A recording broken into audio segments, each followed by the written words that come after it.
The very best way to make corn on the cob is to soak it in water for a few hours, even overnight if you really want to, but it just really gets all the water into those leaves, and you just throw it right on the grill and it steams the corn.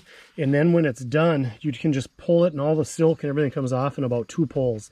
Super easy, super delicious. That's what we're going to do tonight.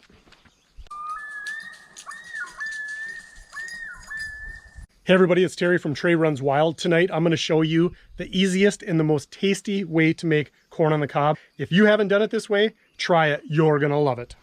Got the grill going, got the grates all sterilized. Even though the corn's going to have husk on it, I still like to have it clean when I start. So I've just filled this pail full of corn and then filled it to the top with water. If you haven't done it this way, corn floats. So the best way to keep the corn submerged is just take another 5-gallon pail, nest it in there and put some water in that, and that'll hold the corn down. And then you just go ahead and throw the corn on. About as simple as it can get. So essentially you're just steaming the corn, really. Scooch them over. All right. Now we're just gonna put it on about medium heat and let them cook. I should have started a timer, but I didn't. So essentially what they're doing is they're steaming the corn in the husk, and as the husk starts to dry out, the outer leaves are gonna start to burn, and that's okay, because the ones inside are wet. And that's kind of a way to judge how done your corn is getting, is essentially when all of the outside is dry, good, that is usually a pretty good indicator that the corn inside is cooked. These are getting real close to being done.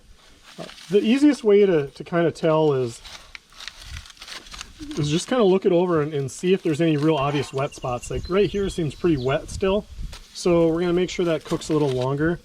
And for the most part, these are pretty well getting there.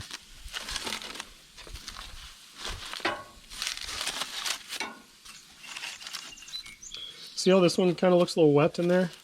We're gonna, oh yeah, see how green that is? This one has a ways to go yet. Not sure why, if that burner is a little low or what. But I just kind of give them a quarter turn. This could use a little more work right there. And this one seems like it's a little bit behind too. I think the grill might be hotter over here. Maybe I had those burners turned up higher or something. And then you're going to need some gloves. So get a good pair of gloves, because when you pull this husk off, it's going to be hot and steamy and you will burn your hands if you don't have some sort of... The salmon's got a ways to go a little bit yet. But the other thing too is if you're doing steaks or anything at the same time, all of this husk burns and floats up in the air. So you want to make sure anything's covered, because it's just going to get ash all over it. Well, I think some of those cobs on the end are done. So we are going to pull one off and just do a little test. As you can see, it looks burnt, but watch how easy this is. Look at that.